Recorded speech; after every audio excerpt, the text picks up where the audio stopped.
A very good evening to one and all. I welcome you all to this news analysis initiative. These are the articles that are important from today's newspaper. We will move on to the first one. Trump clears bill to slap up to 500% tariff on buying Russian oil. Now, India faces a dual challenge of navigating these tariff threats.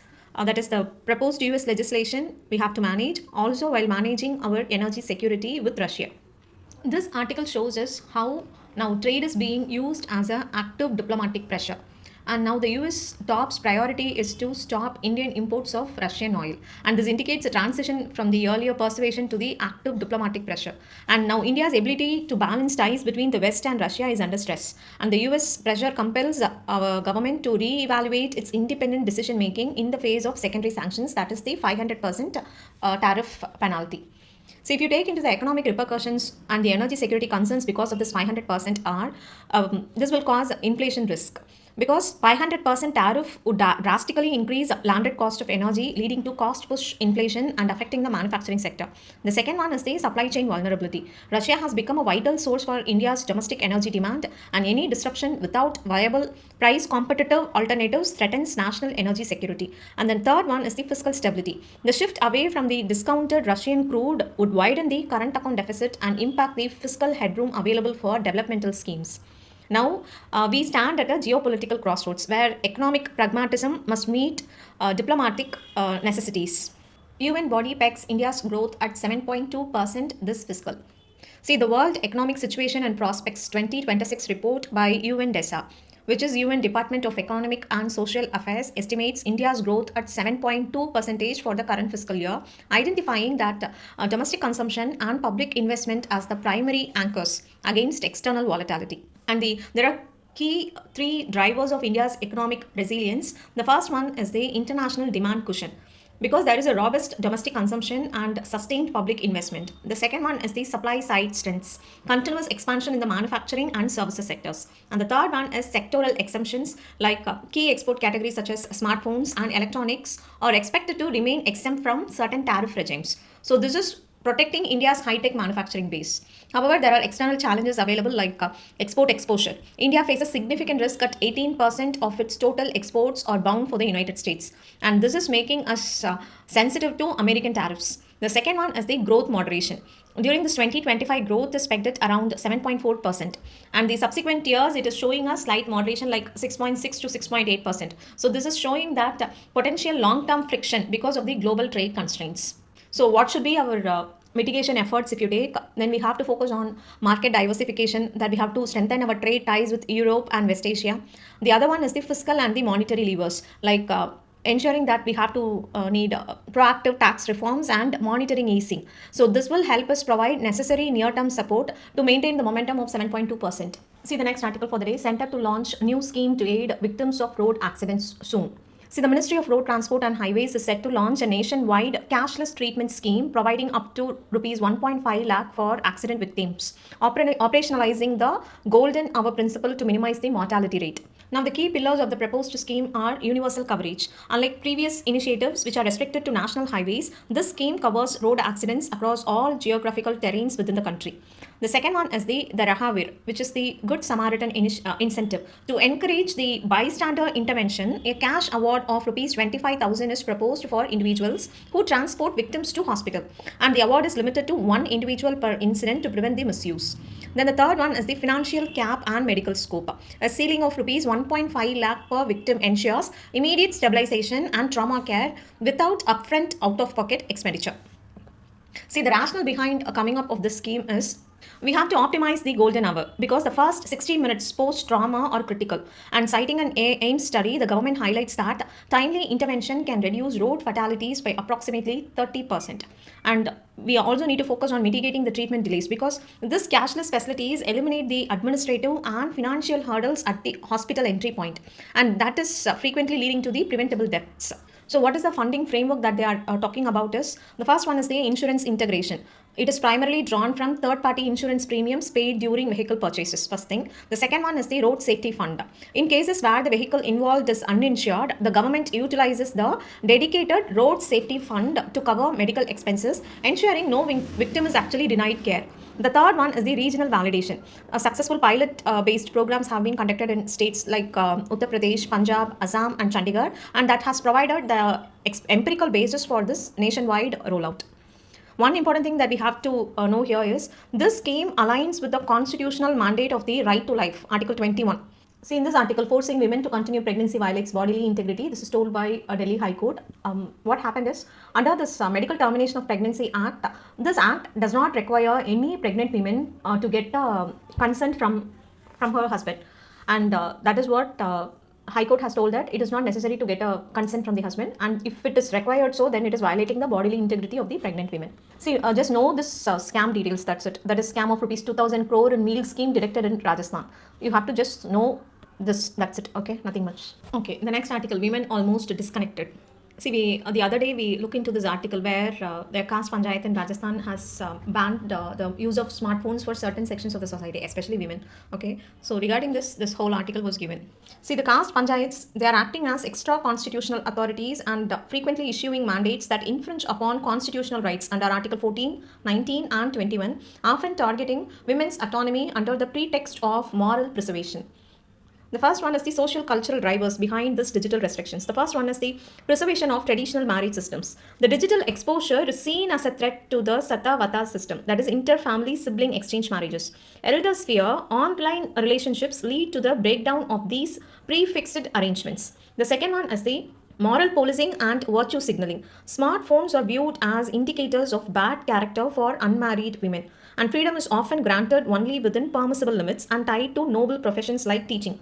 The third is patriarchal utility bias. Community elders argue that women do not require smartphones since they do not run offices, whereas men require them to get used to the ways of the world. Now, if you look into the impact on education and empowerment, this is putting a barrier to competitive learning. For rural students, smartphones are essential tools to access distant tuition centers, and these restrictions force students to hide devices or risk educational dropout.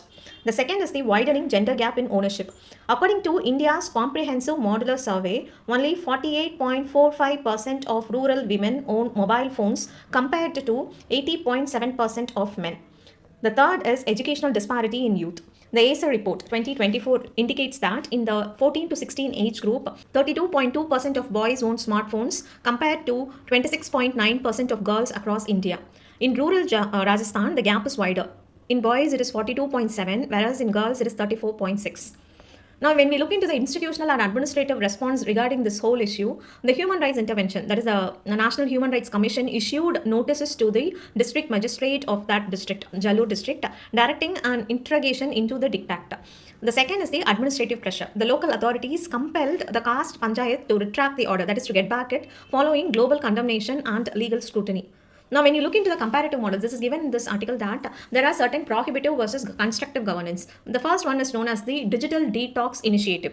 In villages like Galaga, which is in Karnataka, as well as in Maharashtra, they use sirens. Okay, they use sirens for voluntary screen-free hours, that is from 7 p.m. to 9 p.m. rather than gender-based bans. The other one is the global precedent. If you take countries like France and Italy, they are banning school hour phone use, and these are gender neutral, and they are focused on pedagogy rather than social control. Now, addressing this digital gender divide requires moving beyond these kind of administrative retractions, and also we have to dismantle the underlying patriarchal norms, because they view female autonomy is a kind of a threat.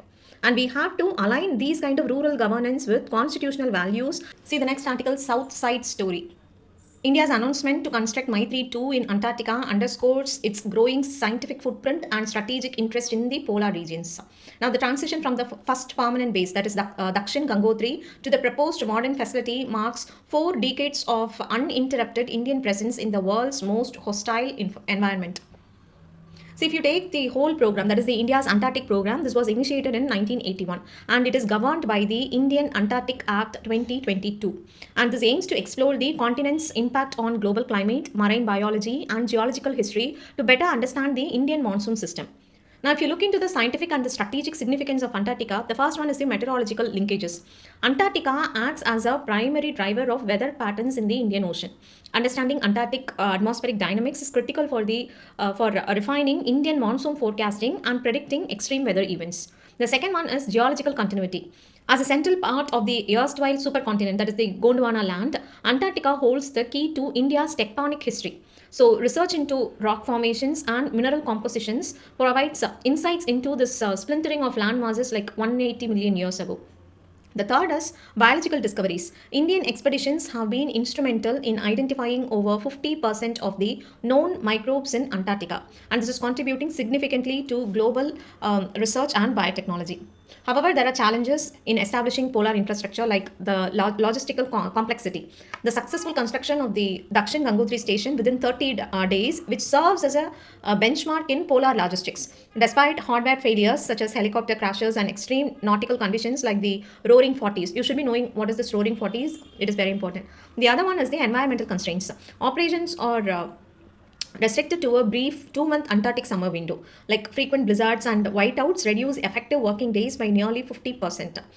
And this necessitates rapid build technology and high resilience. The third is technological requirements. Stations must be self-sufficient units like featuring independent water melt tanks, waste management systems, communication facilities, laboratory infrastructure to sustain life during the isolated winter months. Now, if you take into the evolution of India's Antarctic presence, it started from Dakshin Gangotri in 1983. That is the India's first permanent base. However, it was later decommissioned and replaced due to being submerged in ice. The second is the Maitri, which is in 1989. This is the second permanent station, currently the primary hub for multidisciplinary research. The third is Bharati. It is constituted in 2012. It is a state-of-the-art facility focusing on oceanography and atmospheric science.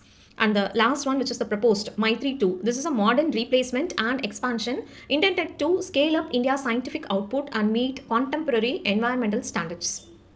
See the next article for the day. GSDP share as criteria for central states transfers.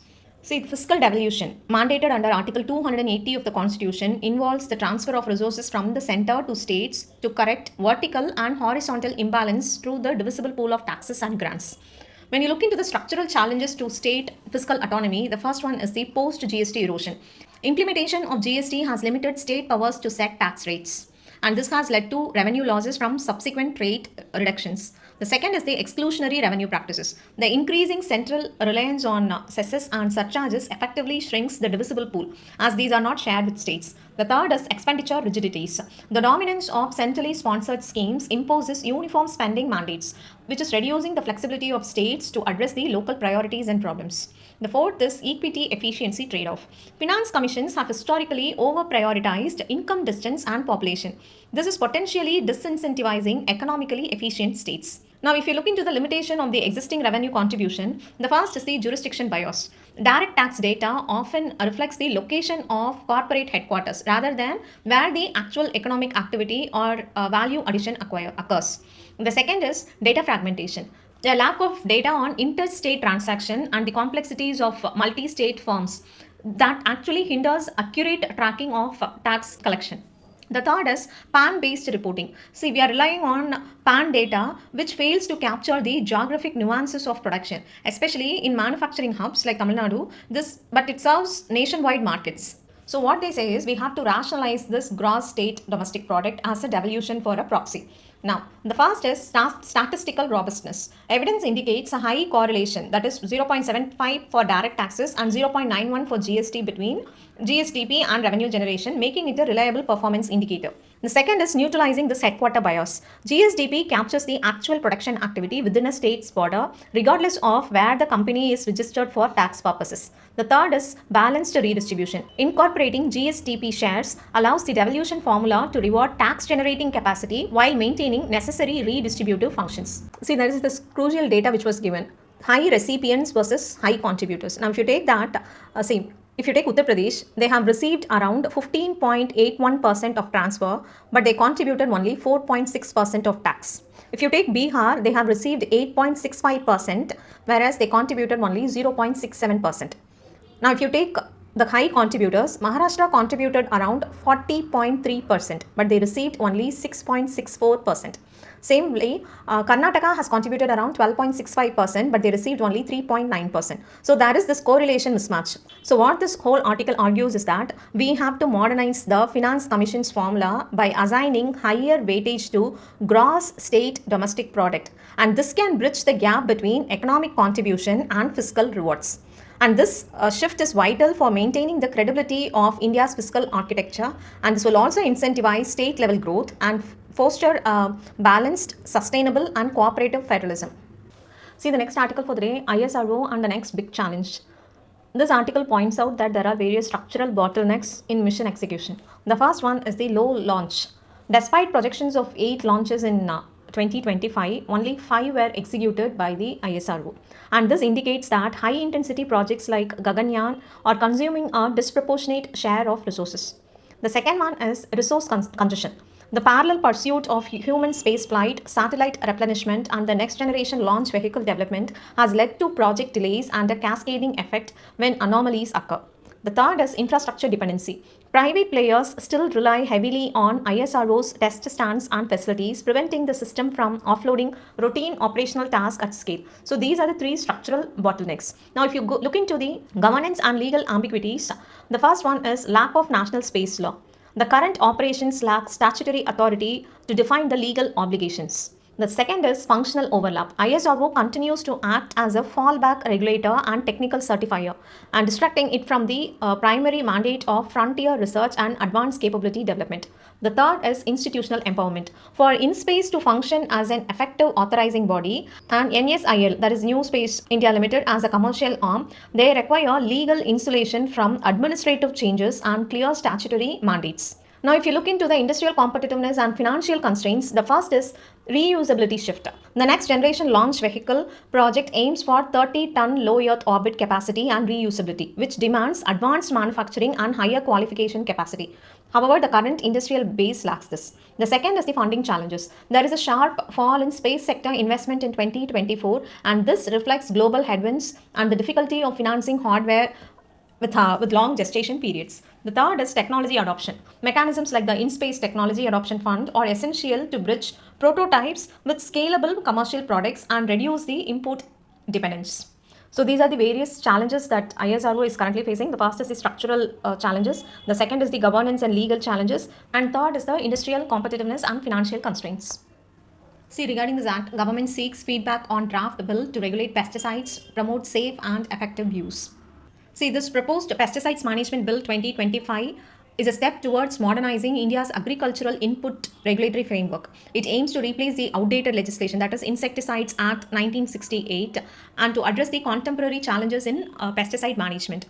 See, the reforms that they have brought in is the bill introduces a farmer-centric approach, indicating a shift towards prioritizing the well-being and interest of agricultural producers. And this is a governance principle aimed at improving policy implementation at the grassroots level. Now, if you take some important provisions, there is a mandatory accreditation of testing laboratories, which is a crucial measure for ensuring quality control. See, currently they are looking into the public feedback. So this shows that there is a consultative approach, and the effectiveness will depend on how feedback is incorporated and the subsequent parliamentary processes. See, regarding this article, Supreme Court weighs Rajya Sabha chair role in Justice Verma cases.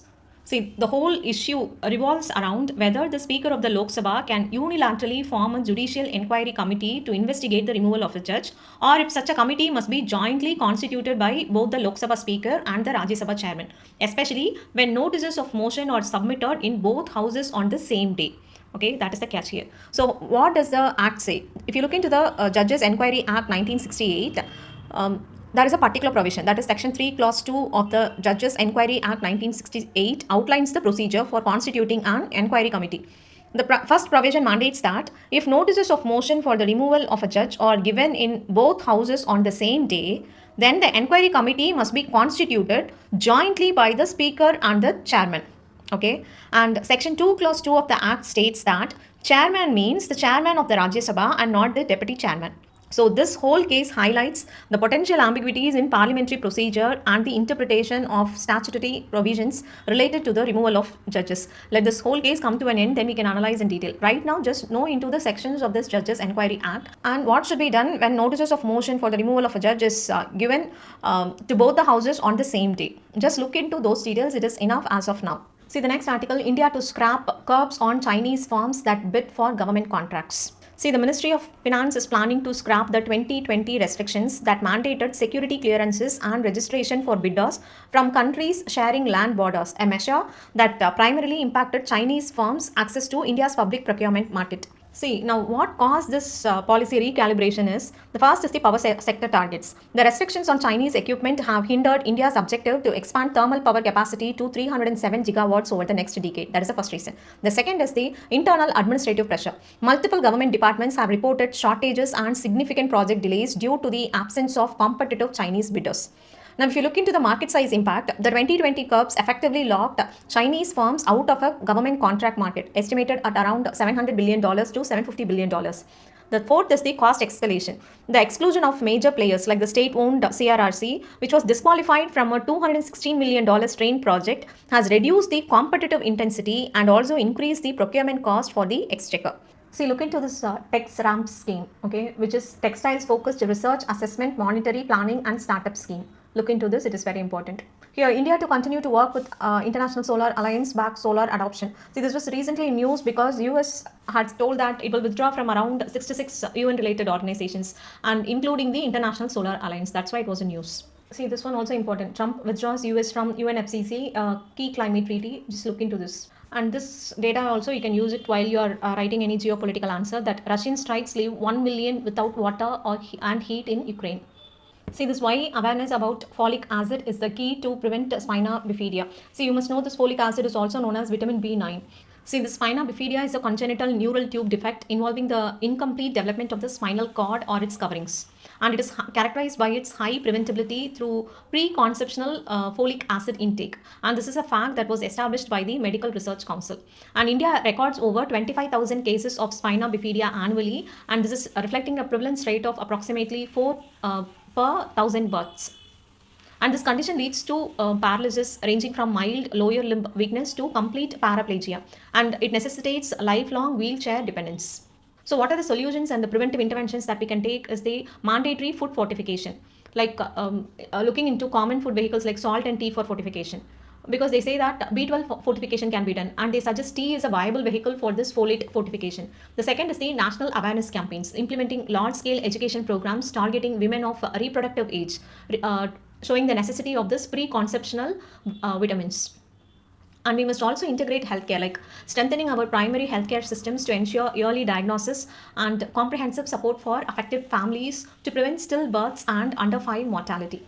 So that's all for today. Thank you all for joining.